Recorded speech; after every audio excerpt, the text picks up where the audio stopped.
मित्रों नमस्कार। आशा है आप लोग प्रसन्न होंगे, स्वस्थ भी होंगे। जैसा कि आप लोगों को विदित ही है, हम लोग श्री रामचरितमानस का वाचन कर रहे हैं और बाल कांड में 47वां दोहा पूरा हो चुका था। अब आगे पाठ प्रारंभ करें, भगवान का नाम ले लें। ओम रंग रामाय नमः। ओम रंग रामाय नमः। ओम रंग रामाय नमः।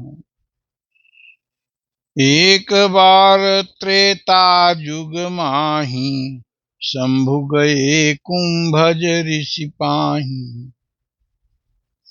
संग सती जग जननी भवानी, पूजे ऋषि अखिलेश्वर जानी। राम कथा मुनिवर जब खानी, सुनी महेश परम सुख मानी। ऋषि पूछी हरि भगति सुहाई, कही शंभु अधिकारी पाई। कहत सुनत रघुपति गुण गाथा, कछु दिन तहाँ रहे गिरिनाथा। अमुनि सन विदा मांगी त्रिपुरारी, चले भवन संग दक्ष कुमारी। ते अवसर भंजन मही भारा, हरि रघुवंश लीन अवतारा। पिता बचन तजि राज उदासी, दंडक बन विचरत अविनाशी। हृदय विचारत जात हर, केहि विधि दर्शन होय। गुप्त रूप अवतरऊ प्रभु, गए जान सब कोय। शंकर उर अति क्षोभ, सती न जानहि मरम सोई। तुलसी दर्शन लोभ, मंडरु लोचन लालची। मंगल भवन अमंगल हारी, द्रवहु सुदशरथ अजिर बिहारी। दीन दयाल बिरधु संभारी, हरहु नाथ मम संकट भारी। कमुन सुकाज कठिन जग माही, जो नहीं होई तात तुम पाही। तो याज्ञवल्क्य जी कथा प्रारंभ करते हुए कहते हैं कि त्रेता में एक बार भगवान शिव पार्वती जी नहीं, उस समय उनकी पत्नी थी सती के साथ कुंभज ऋषि यानी अगस्त ऋषि के पास गए और वहां पर उन्होंने राम जी की कथा सुनी।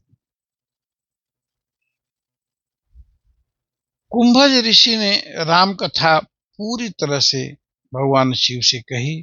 उन्होंने उस कथा को अपने मन में रख लिया और वहां से विदा लेकर के चले।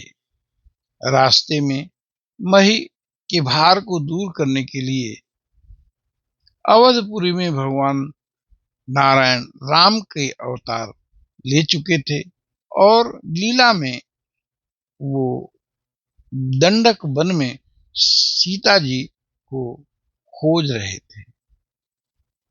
उनको देख करके शिव जी ने नमन किया और मन में सोचते रहे कि भगवान का दर्शन कैसे हो, लेकिन गुप्त रूप से वे लीला कर रहे हैं। अगर मैं उनके पास जाऊंगा तो सभी लोग उसको जान जाएंगे, इसलिए वे उनके पास तो नहीं गए, लेकिन बार बार उनको नमस्कार करते रहे।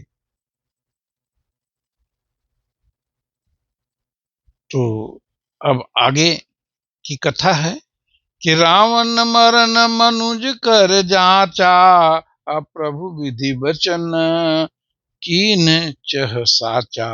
जो नहीं जाऊं रही पछितावा, करत विचार न बनत बनावा।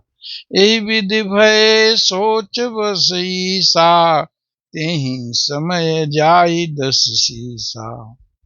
लीन नीच मारी चहि संगा, भयउ तुरत सोई कपट कुरंगा। कर छल मूढ़ हरि बय देहि, अप्रभु प्रभाव तस विदित तेहि। मृग बधि बंधु सहित हरि आए, आश्रम देखि नयन जल छाए। बिरह बिकल नर इवर घुराई, खोजत विपिन फिरत दु भाई। अकबहु जोग वियोग न जाके, देखा प्रगट बिरह दुख ताके। अति विचित्र रघुपति चरित, जानहि परम सुजान। जे मति मंद विमोह बस, हृदय धरहि कछुआन। तो मंगल भवन अमंगल हारी, द्रवहु सुदशरथ अजिर बिहारी। दीन दयाल बिरधु संभारी, हरहु नाथ मम संकट भारी। कौन सुकाज कठिन जग माही, जो नहीं होई तात तुम पाही। गोसाई जी कहते हैं कि शिव जी के मन में बड़ा क्षोभ है कि दर्शन नहीं हो पा रहा है। वास्तव में रावण की मृत्यु मनुज के हाथ से होगी, ऐसा ब्रह्मा जी ने लिख दिया था, और उनकी वाणी को सत्य करने के लिए वे मही पर अवतार लिए थे। उधर रावण ने जो है अपने मारीच के साथ स्वर्ण मृग बन करके राम जी को अपने पीछे दौड़ा लाया और जानकी जी का हरण कर लिया। उन्हीं को खोजते हुए वन में घूम रहे थे। तो जो भगवान की जिन पर कृपा होती है, वे रघुपति के चरित्र को ठीक से समझते हैं। बाकी जो मतिमंद हैं, मूढ़ हैं, वे तो अपने हृदय में कुछ और ही समझते हैं। तो हम अपनी वाणी को यहीं विश्राम देते हैं। आप सभी को बहुत बहुत धन्यवाद। मंगल भवन अमंगल हारी, द्रवहु सुदशरथ अजिर बिहारी। दीन दयाल बिरधु संभारी, मोहि जन तजहु भगत भयहारी। कौन सुकाज कठिन जग माही, जो नहीं होई तात तुम पाही। नमस्कार।